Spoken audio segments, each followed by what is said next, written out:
I took my neighbor to a drive-in movie. Then she climbed into the back seat. The movie can wait. The moment she climbed into the back seat and whispered, "The movie can wait," I realized the night was about to become something neither of us had expected. Her hand was trembling, her eyes were filled with a sadness she had hidden behind a smile for months, and somehow, in that quiet parking lot beneath a giant movie screen, I understood that she wasn't looking for romance. She was looking for a reason to believe that life could still surprise her. If stories about second chances, unexpected kindness, and people finding their way back to happiness touch your heart, please take a moment to like this video, share it with someone who needs hope, leave a comment, and subscribe to Ripple of Kindness for more stories about second chances. I had lived next door to Claire for almost 2 years before I ever really spoke to her.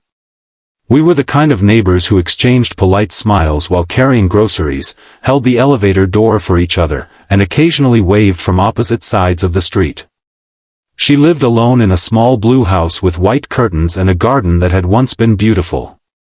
But after her husband died, the flowers slowly disappeared, the porch light stayed off, and Claire seemed to shrink into the quietness of her own home.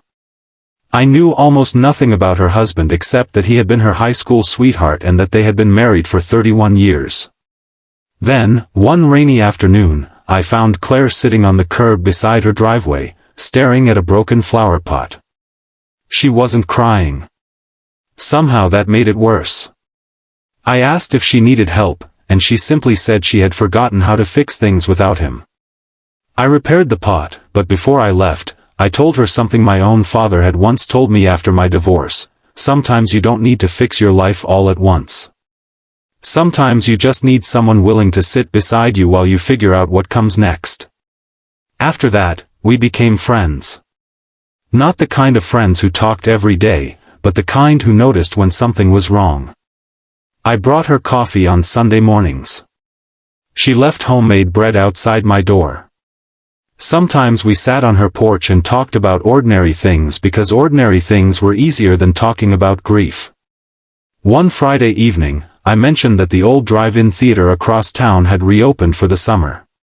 I had no plans, and Claire laughed when I suggested we go. She told me she hadn't been to a drive-in since she was 22. Then she became quiet and admitted that her husband had always promised they would go again, but they never did. So I picked her up at 7. She wore a simple cream-colored sweater, jeans, and the silver necklace her husband had given her.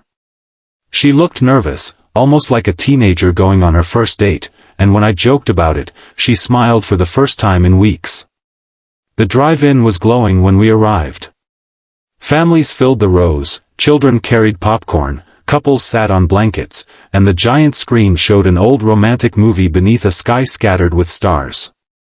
We parked near the back, opened the windows slightly, and shared a box of popcorn. For the first 20 minutes, everything felt normal. Then Claire stopped watching the movie. She stared through the windshield toward the stars and quietly told me she was afraid she was forgetting her husband. She said she could remember his voice, but sometimes she couldn't remember the exact sound of his laugh anymore. She could remember his hands, but not the way they felt when he held hers. And that frightened her more than anything. I told her forgetting small details didn't mean she was forgetting him. Grief wasn't a locked room where you had to preserve everything perfectly. It was more like a photograph slowly becoming part of the wall around you. You carried it, but eventually you learned how to keep living beside it. She wiped her eyes and smiled. Then something unexpected happened. Claire opened the car door, walked around to the other side, opened the back door, and climbed into the back seat. I turned around, confused. She looked at me through the darkness and whispered, "The movie can wait." My heart stopped for a second. But then she explained. She wasn't asking for anything inappropriate. She simply wanted to lie beneath the stars without looking at the screen. She wanted to feel the night air, listen to the distant laughter of strangers, and remember what it felt like to be alive without guilt. So I joined her. We folded down the back seats, placed our jackets beneath our heads, and stared through the open hatchback at the sky. For the first time that night, Claire laughed without forcing it. She told me about the first time she met her husband. She told me about their terrible first apartment, their arguments over money, the birth of their daughter, and the silly traditions they had created over 3 decades together. Then she told me something I never expected. Her husband had left her a letter. She had found it months after his funeral, tucked inside an old cookbook. She had been too afraid to open it. She carried it everywhere but couldn't bring herself to read it. That night, under the stars, she finally opened it. I didn't ask what it said. I simply watched her read. Her lips trembled. Tears rolled down her cheeks. Then she pressed the letter against her heart and began to cry in a way I had never seen before. After several minutes, she finally told me the last line. Her husband had written that he hoped, if he ever wasn't there, Claire would allow herself to laugh again. He hoped she would travel, make new friends, sit beneath the stars, and never feel guilty for finding happiness. Claire looked at me and said she had spent 2 years believing happiness would be a betrayal. That night changed something in her.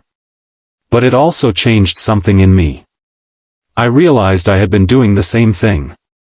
After my divorce, I had convinced myself that avoiding love was the same as avoiding pain. I had built walls and called them peace. Claire had shown me that grief and loneliness could quietly become habits if you weren't careful. The movie ended without us watching the final 20 minutes. We drove home slowly. Before Claire got out of the car, she looked at me and said she didn't know what the future would bring, but she wanted to start living again. Months passed. Claire replanted her garden. She joined a community art class. She visited her daughter more often. She began volunteering at a local shelter. And every Friday, she and I found somewhere new to go, sometimes a diner, sometimes a park, sometimes just a quiet road where we could watch the sunset. We never rushed to define what we were. We simply allowed friendship to become trust, trust to become companionship, and companionship to become something neither of us had expected. 1 year after that drive-in night, we returned to the same theater. This time, Claire brought a blanket. She held my hand as the lights dimmed, then leaned against my shoulder and smiled. She didn't climb into the back seat this time. She didn't need to. She had already found what she had been searching for that night, not another person to replace the one she lost, but the courage to open her heart again. And I finally understood something too. Sometimes the people who enter our lives after heartbreak aren't there to erase our past. They are there to remind us that our story isn't over. If this story touched your heart, please like the video, share it with someone who may need a second chance, and subscribe to Ripple of Kindness. You never know whose life might be changed by a story about hope. And before you go, comment, "I believe in second chances," if you believe that even after heartbreak, life can still write a beautiful chapter. Because sometimes the movie really can wait. Sometimes the most important story is happening in the seats behind you.